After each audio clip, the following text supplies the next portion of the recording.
룻기의 말씀을 묵상하면서 우리들이 갖게 되는 이해의 포인트 중에 하나는 주님의 인애와 섭리의 역사를 확인할 수 있다라는 것에 있습니다. 당신의 백성을 향한 하나님의 예정된 섭리는 나오미의 변화와 회심, 룻의 순종과 성실함, 보아스의 배려와 자상함을 통해서 베들레헴의 타작마당 위에 보여집니다. 이 말씀을 통한 우리 하나님의 의도는 우연을 가장한 필연적인 섭리를 통해서 이스라엘의 역사를 이끌어 가시는 하나님의 손을 바라보라라는 것입니다. 주님은 그 손길을 바라보고 깨닫고 또 느끼는 것만이 아니라 그 손길이 오늘날 이 시대를 살아가는 나의 삶을 통해서도 분명하게 보여지고 있음을 믿는 자리에까지 서기를 원하시는 것입니다. 이것이 바로 이 룻기서와 또 성경의 역사서를 통해서 말씀하시고자 하는 우리 하나님의 마음입니다. 예전에는 많은 성도들이 이 룻기의 말씀을 어떤 비유풀이 내지는 너무나 빤히 보이는 도식적인 틀에 끼워 맞춰서 이해하려고 하곤 했었습니다. 그러나 그것은 그다지 바람직하지 않은 성경의 해석 방법임을 우리들이 분명히 하고 이 본문의 말씀으로 들어가야 합니다. 이제까지 살펴본 룻기의 말씀은 나오미의 변화만으로도 큰 전향점을 이루게 됩니다. 나오미의 회심으로 말미암아 베들레헴으로 다시 돌아오게 되었고 그 와중에 룻의 신앙 고백이 뒤따르게 됩니다. 그리고 베들레헴에 도착한 나오미와 룻은 하나님께서 예비하신 특별한 은혜 속으로 들어가게 되는 것입니다. 룻과 보아스는 이 엄청난 신분상의 차이를 극복하고 예정된 만남을 갖게 됩니다. 그리고 그로 인하여 이제 룻의 인생은 새로운 전환점을 맞게 됩니다. 이처럼 룻에게 일어난 이 엄청난 변화는 사실상 우연의 일치라고 보기에는 너무나 정교하게 짜여진 하나님의 주권적인 역사입니다. 그리고 하나님께서 이러한 주권적인 역사를 이루어 가시는 그 배경 속에는 당신의 백성들과 맺은 구원의 언약을 지켜 나아가시려는 하나님 스스로의 의지가 담겨 있다는 것을 우리가 읽어낼 수 있어야 합니다. 그리고 그러한 하나님의 의지를 가리켜서 하나님의 헤세드, 즉 하나님의 인애하심이라고 합니다. 이 히브리어 헤세드라는 말은 상황과 문맥에 따라서 여러 가지 의미로 해석이 되는데 가장 무난한 개념은 하나님의 자비로우심, 하나님의 은혜로우심, 사랑이 풍성하심 이렇게 해석이 되어집니다. 그런데 하나님은 룻기의 말씀을 통해서 이러한 당신의 성품을 직접적으로 드러내질 않으십니다. 그 대신에 등장하는 인물들의 삶과 그들의 행동과 성품을 통해서 하나님은 이러한 분이시다라는 것을 간접적으로 비추어 주고 계십니다. 이제 오늘 본문의 말씀을 통해서 주님은 보아스와 룻의 만남이 갖는 의미와 함께 이제 그들의 만남이 점점 무르익어 가고 있음을 보여줍니다. 지난 시간에도 살펴본 바와 같이 보아스는 나오미와 룻이 올린 그 기도의 실체가 되었습니다. 오갈 데 없는 이방인 과부 룻이 보아스의 일터에서 정상적인 신분을 가지고 일을 하게 되었고 좋은 혜택과 여러 가지 배려를 입게 되었습니다. 본문 17절의 말씀을 보면 그가 아침 일찍부터 저녁까지 거두게 된 그 보리 이삭이 한 에바쯤 된다라고 합니다. 한 에바라고 하면 23리터 정도입니다. 우리들이 사용하는 그 10갤런짜리 쓰레기통 자루의 거의 3분의 2 이상이 꽉 차는 그러한 양입니다. 이 웬만한 여자 혼자서 들기도 힘든 정도의 그러한 무게와 그러한 양입니다. 그뿐만 아니라 볶은 곡식도 많이 남겨서 가지고 갔습니다. 그것을 본 나오미의 눈이 휘둥그레집니다. 그 정도 양의 곡식이라면 이 두 사람이서 몇 주간 동안 걱정 없이 지낼 수 있는 정도의 큰 수확입니다. 본문 19절 이하의 장면을 보면 나오미는 한눈에 봐도 범상치 않은 이 일이 그냥 일어난 일이 아니다라는 것을 직감합니다. 그리고 룻에게 물어보죠. 어디서 누구와 함께 일을 했는가라는 것을 물어봅니다. 그리고 축복하길 너를 돌아본 자에게 복이 있기를 원하노라 라고 합니다.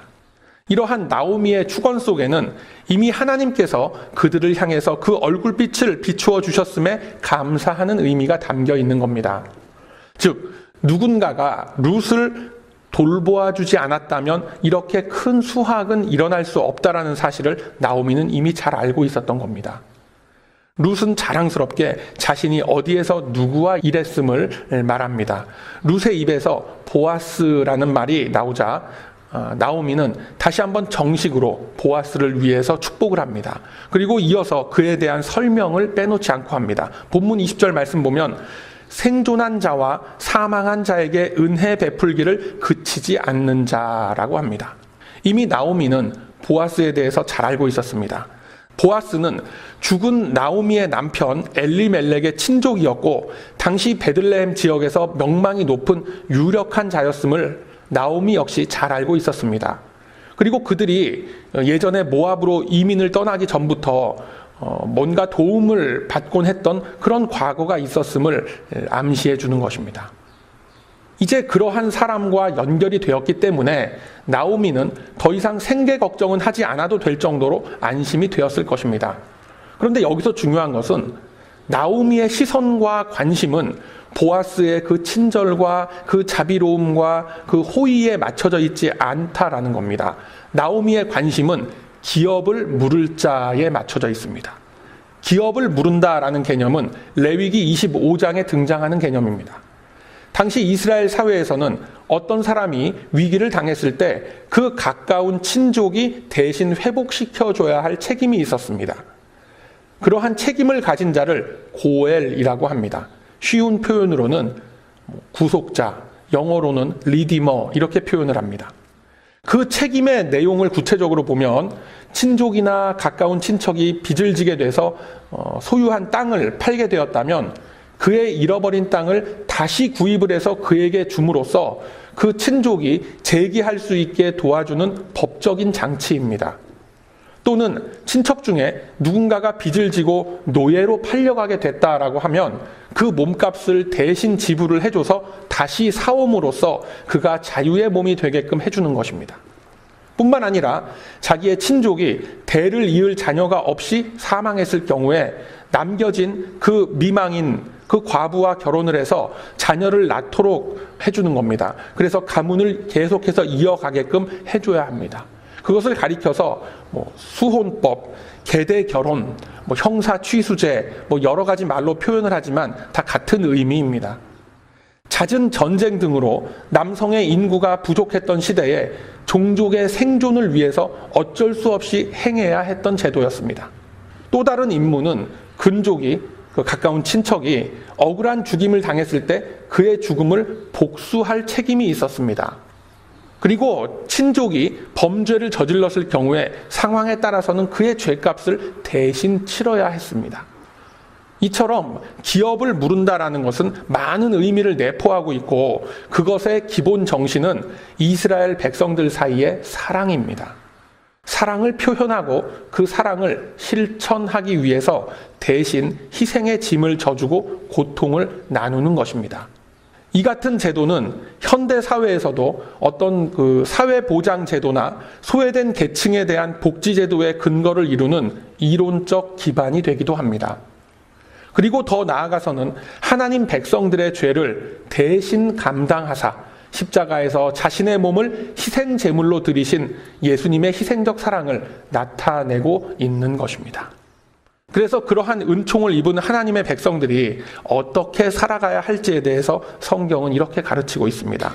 에베소서 5장 2절 이하의 말씀 보면 그리스도께서 너희를 사랑하신 것 같이 너희도 사랑 가운데 행하라. 그는 우리를 위하여 자신을 버리사 향기로운 제물과 생축으로 하나님께 드리셨느니라. 음행과 온갖 더러운 것과 탐욕은 너희 중에서 그 이름이라도 부르지 말라. 이는 성도의 마땅한 바니라 라고 하셨습니다. 그리고 이어서 음행하는 자, 탐욕을 부리는 자, 우상을 숭배하는 자 등은 하나님의 나라에서 기업을 얻지 못할 것이며 그들의 헛된 선동에 속아 넘어가지 말라라고 성경은 우리에게 분명히 말씀하고 있습니다. 얼핏 보면 어떤 그 도덕과 윤리를 말씀하는 것 같지만 그 목적과 원인에 있어서는 차원이 다른 세계를 우리에게 보여주고 계신 겁니다. 이처럼 자비와 희생이 전제되어지지 않고는 할 수 없는 것이 기업을 무르는 겁니다. 그리고 설령 마음이 있다 손 치더라도 실제로 땅을 되갚아줄 능력이 있어야 되고 몸값을 대신 치러줄 능력이 있어야 됩니다. 마음만 가지고 되는 것이 아닙니다. 그렇기 때문에 누군가의 기업 물을 자가 된다라는 것은 경제적인 능력, 사회적인 능력과 함께 신앙의 인격과 신실한 마음이 동반되지 않는다면 사실상 불가능한 겁니다. 나오미는 이러한 모든 조건에 부합되는 인물이 바로 보아스라는 사실을 생각을 해냅니다. 바로 이러한 장면에서도 우리 하나님의 손길은 그의 여종 나오미를 통해서 드러나고 있는 것입니다. 예전에 나오미였다면 기업 물을 자에 대해서는 생각도 할 수 없었을 겁니다. 가까운 친척으로서 그 보아스를 어떤 비즈니스 파트너로만 생각을 하고 거래 관계를 생각했을 겁니다. 그러나 이제 하나님을 의식하고 변화된 나오미는 당장의 생계를 해결해 준 고마운 농장주인 보아스를 생각한 것이 아니라 자신의 기업을 물을 자, 즉 하나님의 은혜를 잊게 해줄 구원자를 생각하는 자리에까지 나아가게 된 것입니다. 모압 땅에 거할 때만 해도 그 돈 냄새에 민감했던 나오미가 이제는 하나님의 언약과 하나님의 말씀을 민감하게 생각하게 되는 겁니다. 보아스에게 큰 혜택을 입은 일을 놓고 그저 인심 좋은 고마운 사람을 한 사람 만났다라고 룻은 생각을 했겠지만 나오미는 기업 물을 자, 구원자를 생각을 했습니다. 그만큼 나오미의 이 영적인 감각은 시간이 흐르면서 더욱 민감해지고 예민해지는 그러한 모습인 것입니다. 이제 하나님께서 원하시는 일들은 나오미를 통해서 적극적으로 나타납니다. 룻은 아직까지 신앙적인 지식과 그 말씀에 대한 깊은 식견이 없었기 때문에 고엘, 즉 기업 물을 자의 개념을 잘 몰랐습니다. 보아스를 놓고 그저 인심 좋은 고마운 사람 정도로 생각했기 때문에 그는 나오미에게 상황 설명을 이렇게 합니다. 21절을 보면 룻을 지칭하면서 모압 여인 룻이 가로되라고 합니다. 룻기에 이제까지 이런 표현 없었습니다. 1장 맨 처음에 소개하는 대목에서 한번 언급되었을 뿐 룻을 지칭하면서 굳이 모압 여인 룻이 무엇을 했다라고는 표현하지 않았었습니다. 그런데 21절에 들어와서 룻의 이야기를 표현하면서는 모압 여인임을 강조합니다. 그것은 역설적으로 룻이 그 사회의 일원으로서 당당하게 인정받게 되었다라는 것을 나타내고 있는 겁니다. 그 증거로서 룻은 이렇게 표현합니다. 보아스가 말하기를 내 추수가 다 끝날 때까지 너는 내 소년들에게 가까이 있으라 라고 그렇게 말했다고 하죠. 그런데 이어지는 22절에 나오미의 대답 속에서는 너는 그 소녀들과 함께 나가고 다른 밭에서 사람을 만나지 않는 게 좋겠다라고 말합니다. 보아스는 말하기를 소년들과 함께 있으라라고 했는데 왜 나오미는 소녀들과 함께 있으라고 했겠습니까? 여기서 하나님은 나오미의 영적인 안목을 띄워주셨음을 우리가 볼 수 있게 됩니다.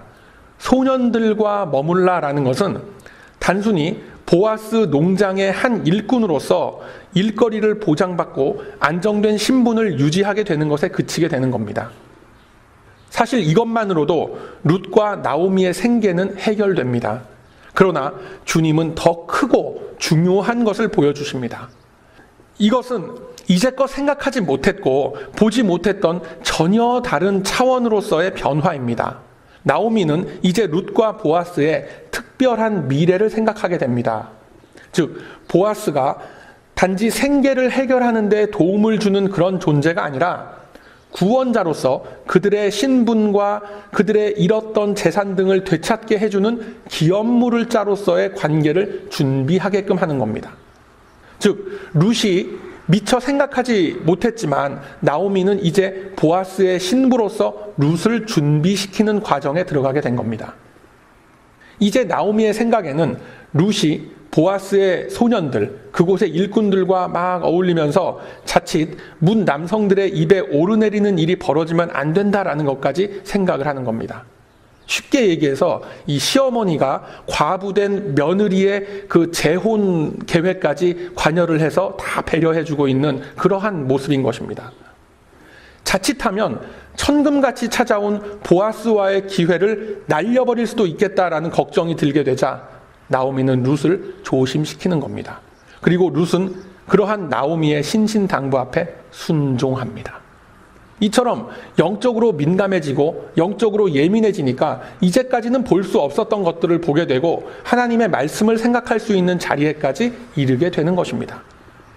자칫하면 잔소리와 같이 들릴 수 있는 그런 이야기를 하지만 그 길은 주님이 예비하신 길이었습니다. 그 이야기를 듣는 룻의 마음이 어땠겠습니까? 나오미가 자신에게 그저 잔소리나 한다고 생각하고 무시할 수도 있었을 것입니다. 그러나 본문 23절의 말씀을 보면 룻은 보아스의 소녀들과 가까이 지내면서 조신한 자세를 유지하면서 기업 물을 자를 맞이할 준비를 하게 됩니다. 여러분 어떻습니까? 하나님께서는 이처럼 우리의 삶 속에서 세심하게 일하시는 분인 줄로 여러분 믿으시길 바랍니다. 이제 나오미가 깨어남으로 인해서 여러 가지 상황들이 상상도 못했던 방향으로 흘러가게 됩니다. 이 같은 영적인 자각은 우리들을 하나님의 계획 안에서 그분의 뜻을 이루게 하시는 귀한 도구로서 쓰임받는 자리에 세우게끔 하는 겁니다. 나오미의 예민함과 룻의 순종함이 만나면서 이들은 결국 그들의 가정을 회복하게 되고 나아가서는 이스라엘의 회복과 함께 이 땅에 하나님 나라를 세우는 데 쓰임받는 귀한 통로가 되었던 것입니다. 사랑하는 우리 베다니 가족 여러분, 나오미의 회복과 그의 깨어남을 통해서 주님은 우리들에게 영적인 예민함이란 것이 무엇이다라는 것을 말씀합니다. 여러분, 영적인 예민함을 갖는다는 것이 뭡니까? 영적으로 예민한 사람의 특징을 보면 첫째로 행복해지는 것보다 거룩해지는 것을 택합니다. 우리들이 흔히 생각하는 행복이라는 것은 세상적인 관점에서의 편안함과 안락함에 그 초점이 맞추어져 있습니다. 왜냐하면 모든 그 생각의 마음의 관심사가 다 그쪽에 몰려있기 때문에 그렇습니다. 어떤 결정을 내리고 방향을 잡아 나가는 데 있어서 가장 큰 영향을 미치는 요인은 물질의 이익, 돈이 되느냐 안 되느냐 또는 자신의 욕망을, 자신의 욕심을 채우는 겁니다. 나오미가 왜 보아스의 소녀들과 머무르라 라고 얘기를 했겠습니까? 이방인 과부 며느리를 놓고 현실적인 대책을 세운다면 그저 보아스의 소년들 속에 머물다가 그 중에 눈 맞는 사람하고 재혼이라도 하면 그럭저럭 살아갈 길이 열리게 되는 거 아니에요.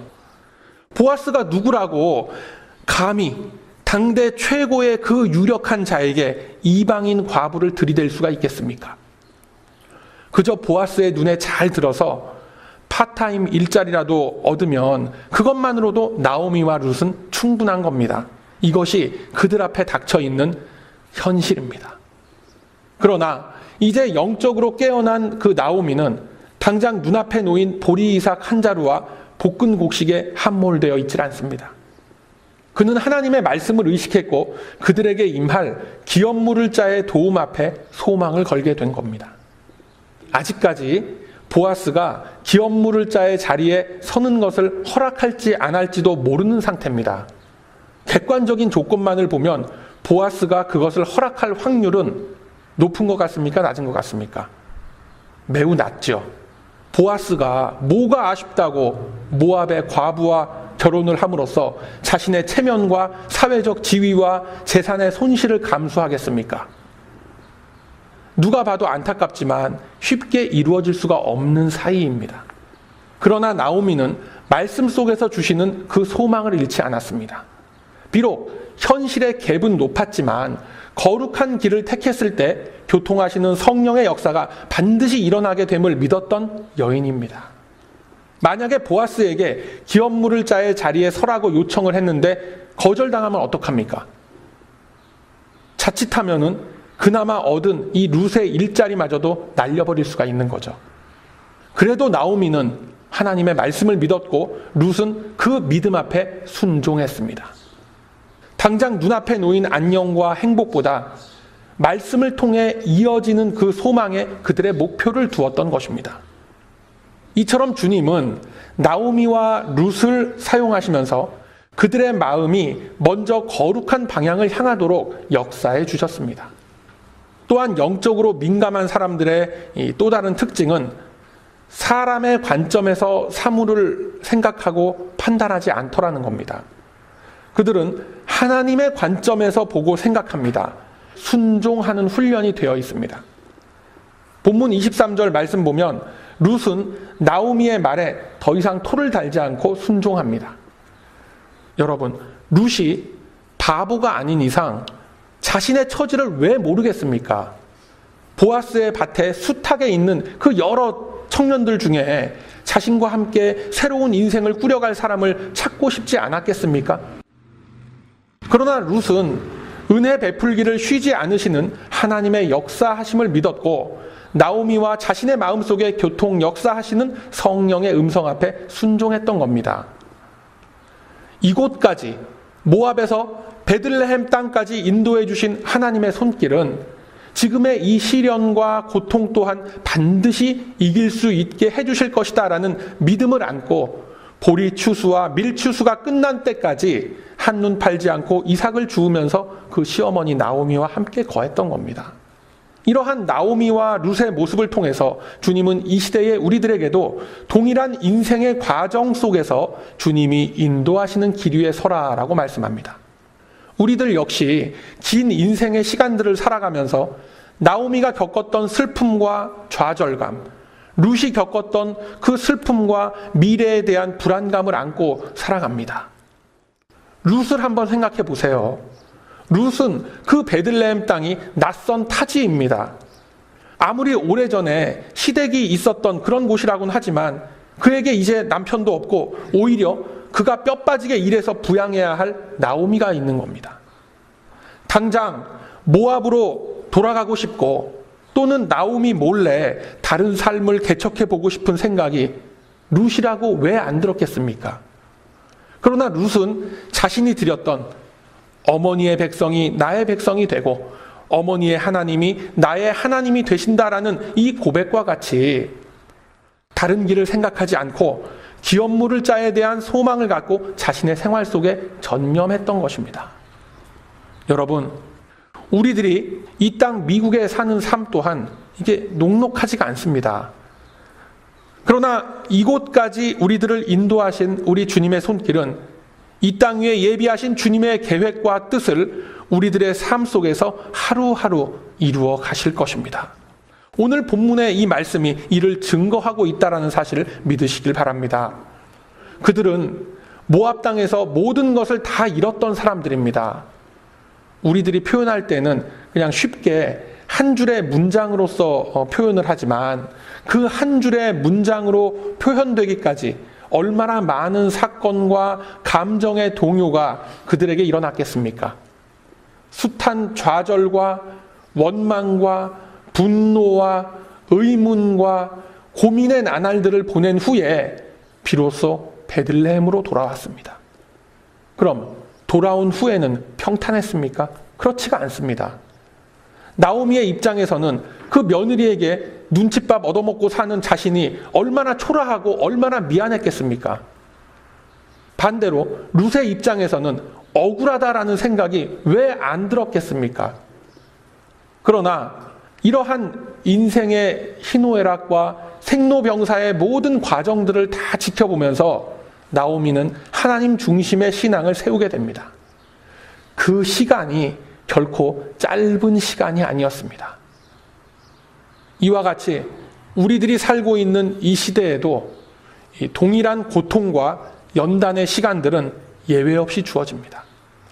그 속에서 여러분 이제 어떤 선택하시겠습니까? 여러분, 행복을 쫓으려고 하질 말고 먼저 거룩해지시기를 사모하시기 바랍니다. 거룩한 심령으로 거듭나기를 먼저 간구하시길 바랍니다. 저와 여러분을 거룩한 하나님의 가족으로 부르시기 위해서 주님은 그리스도의 몸된 교회를 우리에게 허락을 하셨고 우리 모두를 하나님 교회의 각 지체들로 삼아주셨습니다. 각자의 역할과 달란트가 다 다르지만 우리는 한 몸입니다. 우리들이 이곳에 모여서 주님을 찬송하며 예배드릴 수 있는 근거가 뭐예요? 이미 우리들은 모든 죄와 사망의 권세로부터 대신 우리의 죄값을 다 치르고 우리의 기업으로서 곁에 동행하시는 예수 그리스도의 공로로서 이 자리에 있을 수 있는 것입니다. 혹시 여러분 중에 왜 나는 이 보아스와 같이 인생 역전을 이룰 수 있는 그런 귀한 찬스를 못 만나고 이제까지 이렇게 살고 있나 이렇게 생각하는 분 계십니까? 저와 여러분은 이미 보아스보다도 더욱 크고 훌륭하고 완벽한 구원자, 기업 물을 자를 다 가지고 있습니다. 우리가 둘러싸여 있는 모든 죄악과 사망의 통치로부터 우리들을 꺼내줄 단 하나의 존재, 그리스도의 몸을 우리들은 받은 것입니다. 예수 그리스도 안에 거할 때, 말씀 안에 거할 때 내가 안고 있는 모든 문제들과 나의 고통과 나의 고난이라고 생각했던 것들이 이제는 새로운 모습으로 내 앞에 보여지게 되는 겁니다. 하나님은 슬픔과 아픔이 가득했던 그 나오미와 룻의 삶을 통해서 이제 어떻게 그들의 문제들이 해결되어 가는가를 보여주고 계십니다. 우리들이 가는 이 길은 이 3000년 전에 나오미와 룻이 갔었던 불확실하고 앞을 제대로 알 수 없는 그런 길을 가는 게 아닙니다. 예수님께서는 저와 여러분의 죄값을 다 치러주셨습니다. 이미 우리의 기업을 물러주신 것입니다.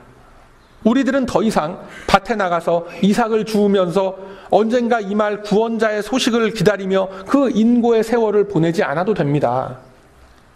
이미 우리는 다 탕감받았고 잃었던 우리의 기업들을 다 되찾은 존재들입니다. 내 안에 동거하시는 성령의 인도와 매일매일 주시는 말씀의 은혜는 세상이 나에게 줄 수 없는 큰 평화와 기쁨을 주십니다. 요한복음 14장 27절 이하 말씀에서 평안을 너희에게 끼치노니 곧 나의 평안을 너희에게 주노라. 내가 너희에게 주는 것은 세상이 주는 것 같지 아니하니라. 너희는 마음에 근심도 말고 두려워하지도 말라라고 합니다. 여러분, 그 평화와 그 기쁨을 누리고 계십니까? 이 세상의 기쁨과 이 세상의 거짓 행복 앞에서 기웃거리시지 말고 이제는 주 안에서 누리는 고급한 평화와 고급한 기쁨을 즐겨보시길 바랍니다. 요한일서 5장 4절 이하에 대저 하나님께로서 난 자마다 세상을 이기느니라. 세상을 이긴 이김은 이것이니 우리의 믿음이니라 라고 말씀합니다.